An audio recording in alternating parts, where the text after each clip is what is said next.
應承咗大家，法國唔好問點解咁。就係啦，咁我哋就真係做啦。咁暫時咧希望係逢星期六我呢一邊嘅朝頭早啦，你哋大概黃昏食飯嘅時間啦，咁咧就同大家見下面啊，傾下偈啊咁樣樣。咁就主要都係講我喺法國嘅各種事蹟啦。呢個簡直係大冒險咁樣樣。被逼成長記，我覺得係咁係啦。咁我其實早兩日喺 Patreon 都寫咗少少，即係點解會揀法國咁都喺度講下啦。有啲人唔睇字㗎嘛。咁咧就話說咧，其實係由2021年出走之後咧，到而家咁，其實咧都已經眨下眼5年啦。咁咧就去咗好多地方嘅。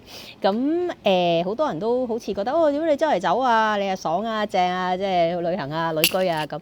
咁其實咧就有辣有唔辣啦，即係我承認係嘅，即係就做咗佢咁多年，即係都有座小山丘都可以食下咁。不過就嚟崩㗎啦，都係崩緊㗎啦已經。咁咧因為崩緊就努力地諗下要做啲咩揾錢啦咁，但係又唔知點樣揾錢。咁但係 anyway 我最初離開香港嘅時候咧，如果你係知咧，我就係揀咗去奧地利嘅維也納讀一個碩士嘅課程啦。咁個碩士嘅課程咧就係應用人權嘅課程。咁而佢係喺應用藝術大學裏面讀嘅。咁都唔係即係唔係野雞學校嚟啊，即係好嘅課程，好嘅老師嚟嘅。應該咁因為嗰個碩士係2年啦，咁所以當時嘅計劃就係讀書係最容易攞到簽證嘅。然後讀完書之後就可以留低啦。咁覺得因為讀嘅嘢其實都係我咁多年做緊嘅嘢嚟嘅啫。咁即係理論上應該咧要畢業都唔難啦。咁然後之後希望因為讀書就會有一啲嘅networking 啦，有一啲網絡可以揾到嘢做咁。即係諗到好理想啊。做人唔好諗咁理想。咁所以就去讀啦咁。但係聽說太理想的一切咧，都真的不可接觸嘅。年齡暴露系列。咁就係咯，課程同埋即係識到嘅人都不似預期啦。咁我估即係識我人都知我係原則 L 啦。咁咁就有啲嘢睇唔過眼啊。咁又覺得人哋唔係即係我心目中覺得即係人權嗰個原則係嗰樣嘢啦。咁係啦，唔知點解咁大個人咧都唔係好願意同好識妥協嘅。咁所以咧就讀咗1個學期。嗱，好努力㗎。嗰個學期咧，我想講我係即係成績係非常之卓越㗎。即係我係全科 A 嘅，即係我所有嘅科目都係 A，同埋係即係好評如潮咁樣樣，即係我係有盡做學生嘅責任嘅，係啦。咁而係真係好努力嘅。咁所以我唔係話即係覺得自己好巴閉啊，即係唔虛心學習，即係唔係呢啲嚟嘅。咁但係我嘅理想主義嘅世界，即係同現實嘅世界距離太遠啦。咁但係都好明顯係啦。如果唔係就唔使離開香港啦。咁 anyway 咁因為覺得嗰度唔適合我居住啦。咁然後因為亦都因為喺奧地利人生第一次體驗到因為被種族歧視而幾乎死人。係啦。嗱，係咪冇經歷過種族歧視咧？唔係嘅。但係去到一個點係即係真係有機會死咧，就係第一次。咁所以即係就決定唔走唔得啦，非走不可。係啦，即係如果我唔能夠喺香港住落去，咁我覺得我冇理由可以喺一個即係仲要聲稱自己係民主自由同埋人權中樞嘅地方。即係你要知道，聯合國喺維也納係即係有一個即係好大嘅據點啦，即係係啦。咁辦事處啊咁樣樣。咁所以我就係啦。即係依然秉承住我嘅一貫，大家都知道我嘅固執啦、執迷啦、原則論啦，咁我就決定唔再留喺奧地利。咁所以奧地利其實就係留咗1年啦。咁1年咁就第1年嘅學生簽證完咗，咁當然啦，我冇再繼續讀書就冇得續學生簽證，咁而我亦都唔打算再留喺嗰個地方啦嘛，因為覺得嗰個地方唔適合我，咁所以我就離開咗。咁就當我嗰個學生簽證完咗之後呢，我就只係得返3個月嘅即係申根簽證可以喺歐洲度即係繼續留低啦，即係或者應該係咁喺申根區繼續留低。咁於是嗰一個暑假呢。我就開展咗一個即係我都有少少即係完成埋我年青嘅時候嘅即係歐遊嘅一啲夢想啦，即係咁樣。因為我第一次嚟歐洲嘅時候就因為俾狗咬入咗醫院，咁然後要中斷咁啦，咁好多我想去嘅地方未去嘅咁即係當時就包括我最深最夢寐以求想要去嘅地方咧，就係威尼斯。咁所以我就喺奧地利一走，我就即刻去威尼斯啦。咁然後就喺意大利，即係應該係我第一次喺意大利啦，第一次喺意大利玩啦。咁然後就去睇唔同嘅地方啦。一路上網去research 啦，到底即係如果想要留喺邊個國家，可以申請一個咩嘅簽證，咩簽證先合適。咁又有諗過即係去葡萄牙啦，因為葡萄牙有葡萄牙咧就冇呢一個 digital nomad， 即係呢一個即係網絡嘅即係做遙距工作嘅呢一啲咁樣嘅簽證啦。咁就算有嘅國家咧，佢哋其實咧最低限度咧，你係要證明到你每個月咧要有3000歐，當年嚇3000歐嘅月入咧，先至可以申請嘅。咁好明顯我就唔能夠證明到我每個月有3000歐嘅月入啦，咁樣。咁所以咧我就唔可以走呢條路啦，我又唔可以話自己係呢一個數碼網絡嘅遊牧民族啦，唔可以話自己係 digital nomad。咁就當時咧，唯一一個歐洲嘅國家，我睇到，如果唔係讀書唔係結婚嚇，即係我唔知大家有幾清楚啦。即係你想移民去第二個國家咧，講緊冇任何即係呢幾年香港人可以即係申請嘅救生艇咧，基本上最容易就係申請做學生或者同當地人結婚咁樣。咁當時咧我就見到由於葡萄牙當時仲未有呢一個數碼網絡嘅遊牧民族呢一個簽證啦，咁所以咧我呢一挺咁樣即係尷尷尬尬啊，咁又即係但係我有座小山嘅積蓄咧，就可以辦我退休啦。咁我就可以申請退休簽證咁樣啦。咁所以咧我就搞咗一輪之後咧，我就諗住好啦，咁我申請退休簽證，即係申請葡萄牙退休簽證啦。咁但係咧就即係人衰行路打倒褪，或者應該咁講啦，即係可能宇宙認為我唔應該去葡萄牙啦。咁總之最後咧就係到我要去見移民局嘅時候咧，佢哋就推出咗呢一個 digital nomad 嘅簽證。咁因為推出咗 digital nomad 嘅簽證咧，我嘅情況就變成唔合資格申請嗰個退休嘅簽證啦。咁而我亦都不合資格申請呢一個digital nomad 嘅簽證啦。咁所以最後就唯有放棄葡萄牙啦。咁其實但係其實葡萄牙已經申請咗呢個報稅嘅號碼啦，申請咗銀行戶口咁樣添嘅。咁但係即係埋門一腳，即係要去搞正式手續嘅時候，因為法例改變咗，咁所以我就已經唔合資格，咁就唯有放棄。咁亦都係因為咁咧，我就已經用盡咗嗰1年我可以留喺歐洲，即係冇簽證冇居留，留喺歐洲嘅期數啦，即係時間啦咁樣樣。咁其實中間都已經偷雞走咗去，當時仲未喺申根區嘅克羅地亞嘅。咁但係克羅地亞咧，亦都有睇過係咪可以留低啦。咁但係即係簡單嚟講，都係即係嗰啲簽證唔適合我啦。咁你哋有興趣聽關於呢啲簽證嘅時候，你可以同我講，咁我哋可以即係揾一集講下嘅。咁但係總之因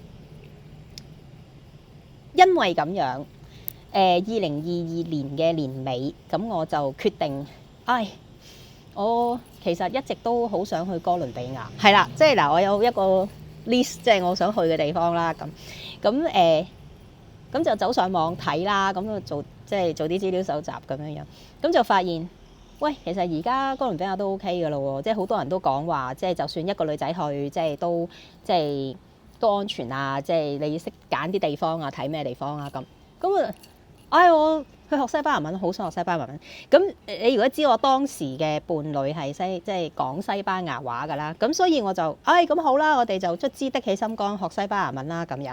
咁所以我就落咗哥倫比亞。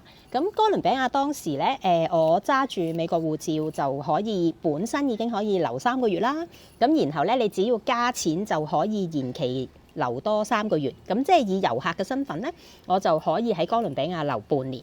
咁呢個亦都係我當時做咗嘅事啦。咁我就係花咗半年嘅時間喺哥倫比亞。咁有3個月就大概3個月咯，即係係咯，大概3個月啦，前後嘅中間可能有啲即係有幾個禮拜會冇上堂嘅。咁但係總之即係3個月嘅時間咧，就好認真喺語文學校裡面咧，就係去學西班牙文啦。咁期間識咗好多唔同嘅朋友啊，咁都有周圍去啊咁樣。咁然後咧之後嗰3個月咧，我就自己就即係點講啊，即係靠住當時喺學校學咗個西班牙文，已經識晒嘅所有文法啦。咁就，但係當時講同埋聽都係渣嘅。咁所以我就即係決定，好啦，我哋而家要衝出學校啦。咁就自己喺哥倫比亞嘅唔同地方，咁就旅遊啦。咁然後就同人傾偈啦，喺條街度識人啊。咁去做義工啦。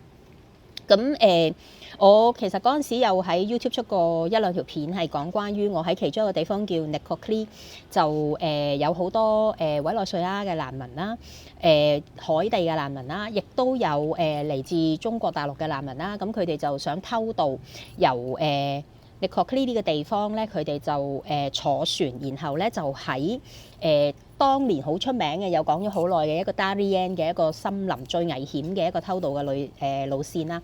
咁我去嘅時候，其實各個政府都開始即係幫手打壓，咁即係而家呢條路線應該已經即係唔再係咁。即係已經唔再係最流行嗰條啦，咁樣啦，咁但係嗰個路線係危險嘅，咁所以當時咧亦都係因為即係啲蛇頭又即係可能臨時加價諸如此類，咁有好多嘅呢一啲嘅想要即係沿呢條路徑上美國嘅要移居嘅朋友咧，其實就滯留咗喺海灘啦，或者喺呢個城市嗰度揾機會走啦。咁我就當時咧，其實我住喺一個 Airbnb， 咁然後我每日嘅做嘢咧，就係我每朝早就會去一個由當地有個即係NGO 啦，咁佢哋就朝頭早你去幫手煮飯。咁就係啲社區廚房嚟嘅，咁你就會優先可以得到一個飯盒啦。佢就俾埋個飯盒你，去包埋個飯，因為佢唔想有垃圾。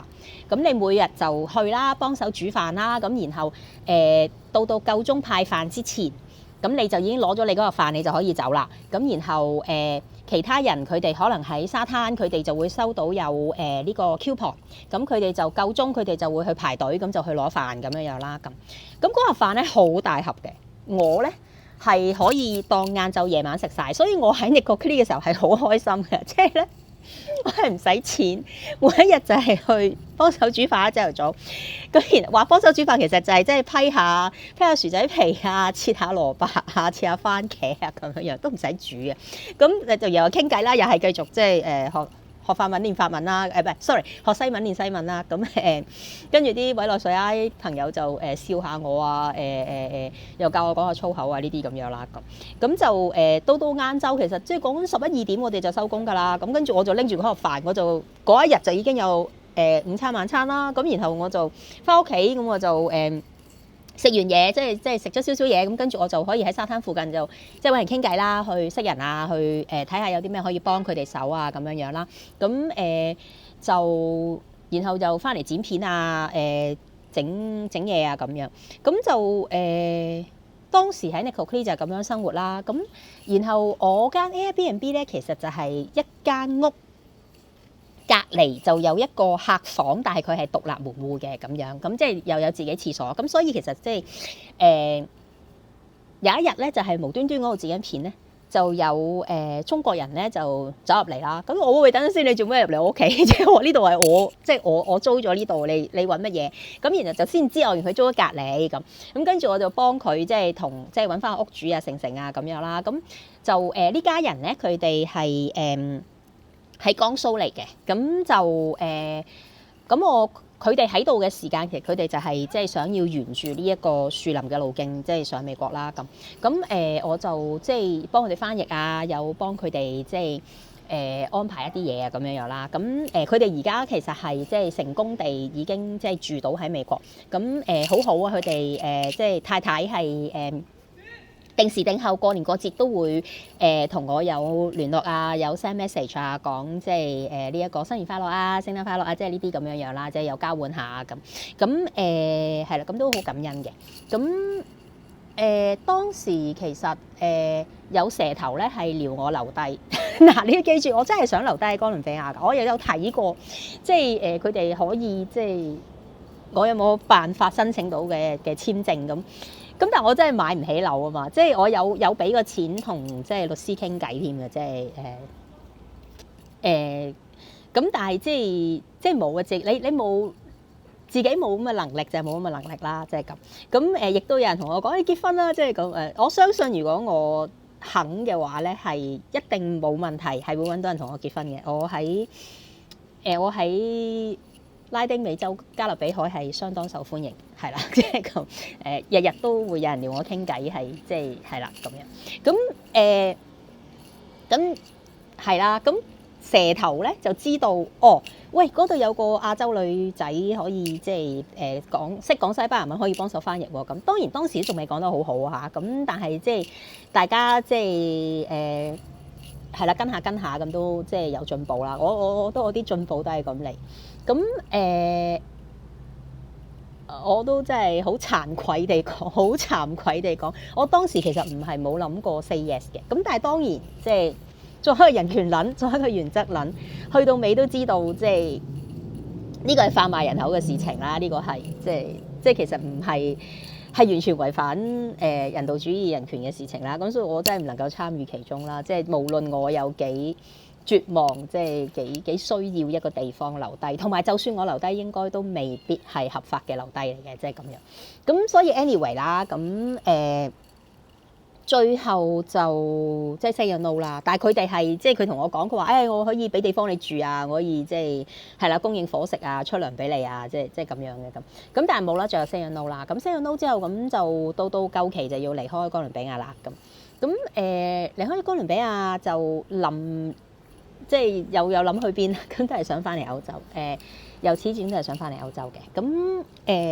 咁當時就已經過咗即係1年啊，即係可以即係再進入即係神根區啦。咁就諗啦，我唔想冇咗啲西班牙文，因為我投資咗好多時間、心力、精力去學，同埋即係當時都仲未係非常流利嘅，即係咁樣。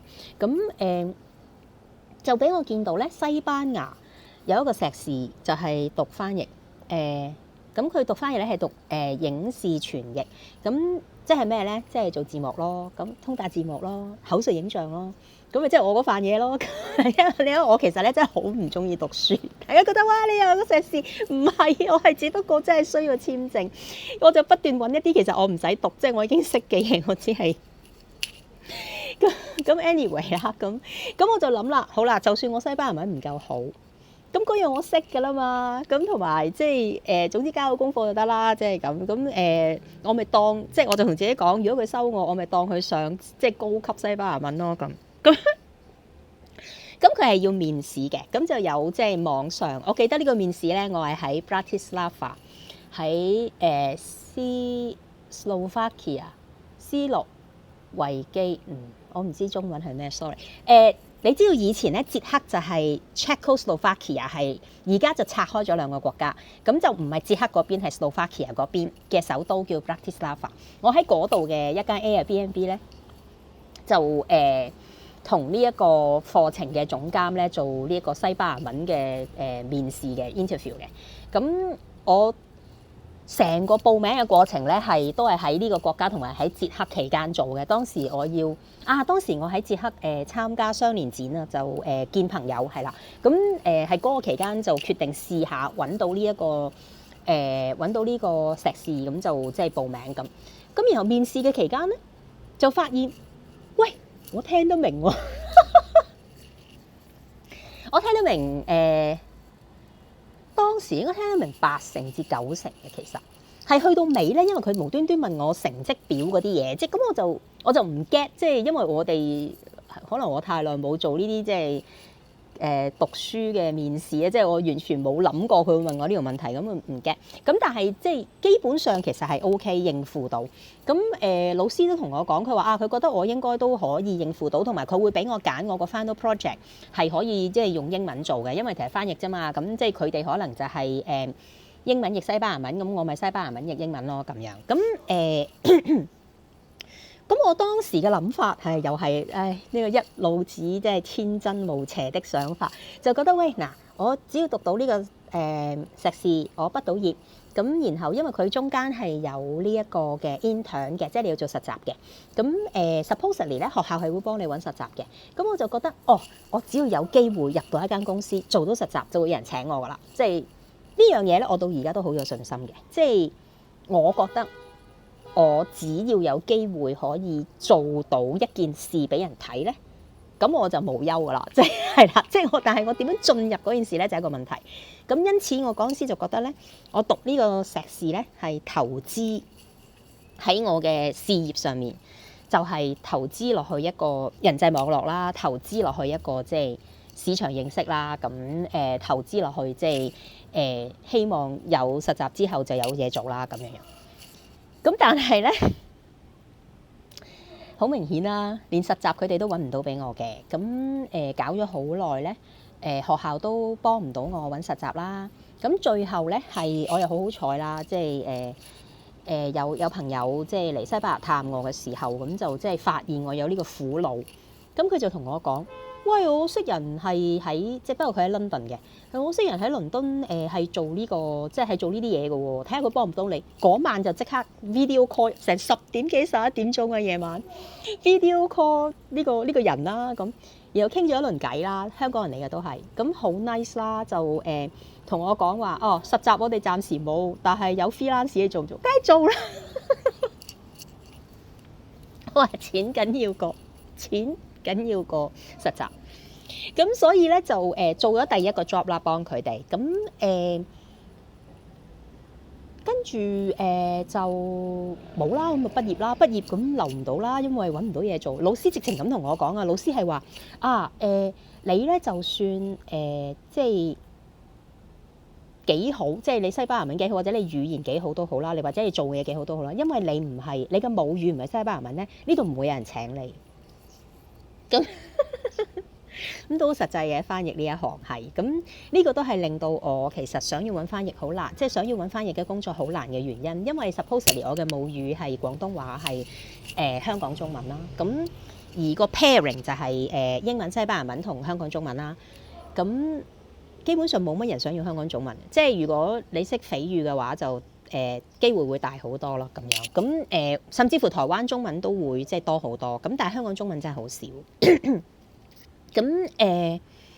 咁所以其實我想要揾翻譯嘅東西咧係難嘅。咁所以都係冇話即係好啦。咁啊鬼叫自己冇可以轉移嘅技能咩？所有技能都要語言嘅，我所有可以轉移嘅技能都需要語言。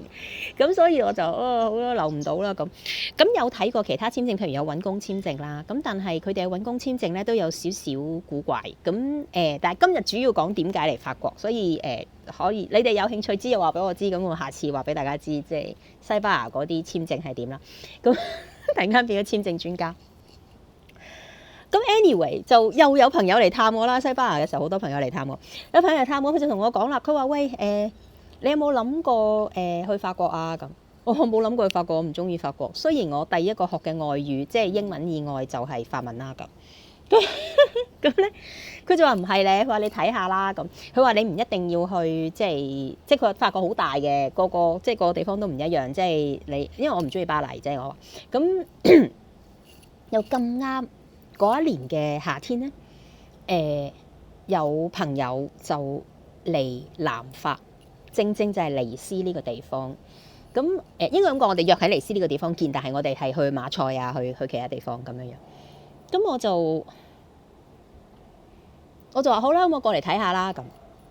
咁我嚟到南部咧，即係嚟到呢一邊東南部嘅法國，喺尼斯啦，喺馬賽啦，喺呢個蔚藍海岸啦，我就發現喂，完全唔同嘅喎，即係同我記憶中嘅巴黎嘅呢個法國係唔一樣。咁不過係啊，你可能都有聽過好多次，有啲人同你講巴黎其實係拆出嚟嘅，係另一件事嚟嘅。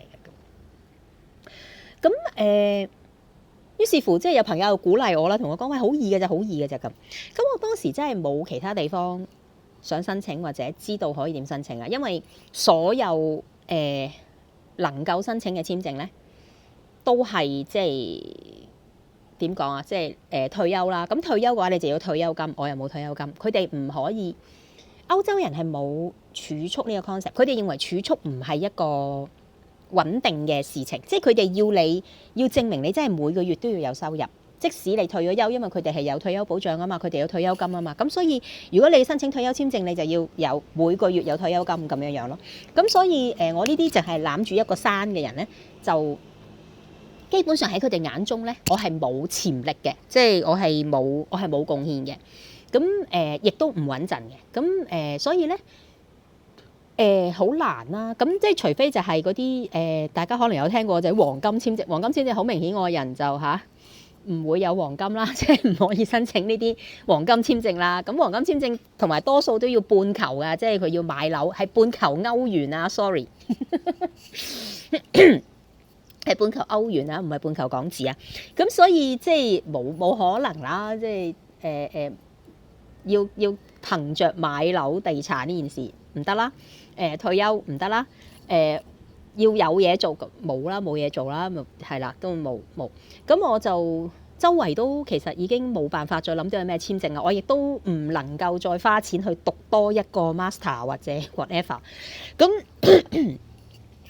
而當時英國仲係一黑名單嘅，咁所以冇啦，真係冇。咁於是就好啦，咁我睇法國咯咁。咁咧又真係屎忽撞棍喎！法國咧有一個就係佢哋類似香港嘅專才嘅簽證啦，咁好勁啊！我叫做呢一個係啦 passport talent 啊，咁天才啊！咁咧就呢個專才簽證裏面咧就有好多個 category 嘅，好多個分類嘅，有11個分類。咁我咧就睇到。關藝術家事嘅咧有2個啦，咁但係其中一個就係都係你有嘢做嘅，即係有人請你部表演啊，有人請你做一個 project 啊咁樣樣。咁我話冇啦，係咪？咁就另一個咧就係你有呢個好勁嘅呢個，我講出嚟都唔好意思。叫做即係國際聲譽咁樣樣啦，咁就係即係你好出名嘅，即係係啦，你喺你嗰行，你喺你個範係即係全球知名嘅咁樣樣啦，咁係啦，咁我就當時咧就用咗我嘅 playback，咁因為我有做過國際網絡嘅主席啦，咁都有一啲歐洲嘅聯絡啦，咁同埋叫咗即係問咗一人一故事嘅發起人，即係寫咗推薦書，寫咗我有幾勁咁樣啦，即係然後我喺法國、喺意大利、喺葡萄牙、西班牙都有人幫我寫即係推薦信啦。咁當時亦都係佢哋有邀請我去做一啲唔同嘅發表啊，咁即係都有寫晒落去啊，咁樣樣啦。咁就所以就搞到好似即係好勁咁啦個人咁。咁然後因為而家講咗差唔多10年啦嚇，咁咧就去過呢一個東京表演市集嗰度，就嗰個表演又有過一啲即係好好嘅評價啦，咁又即係懟埋上去啊咁總之咧嗱，真係冇講錯啊！簽證係好容易噶，我係約咗一日。當時我住喺華倫西亞啦，西班牙嘅南部啦，都係東南部啦。咁我就特登坐一個火車上去馬德里首都嘅呢一個法國領事館嗰度遞交呢個表格啦。1個星期之後，佢就已經同我講，我可以攞翻我本護照。咁然後當我去攞呢本護照嘅時候，打開我就已經得到咗呢一個簽證。咁所以簽證嘅部分係真係相當容易嘅。咁亦都係因為咁，我就好啦，咁法國歡迎我喎。同埋呢個簽證咧係真係好好嘅。呢個簽證咧係我而家有嘅呢張身份證，我呢一個居留權咧係有4年嘅。你去任何地方咧，所有呢啲暫時嘅居留咧，其實都係1年1年咁樣續嘅。咁所以當時就覺得太好啦！我卒之唔使年年都要搞即係呢啲係啦，申請嘢啊，睇啲複雜嘅手續啊，做呢啲好煩嘅文書啊，各樣啊，即係你識我都知我呢啲嘢好渣。咁就係因為咁就嚟咗法國同埋揀咗法國啦，係啦。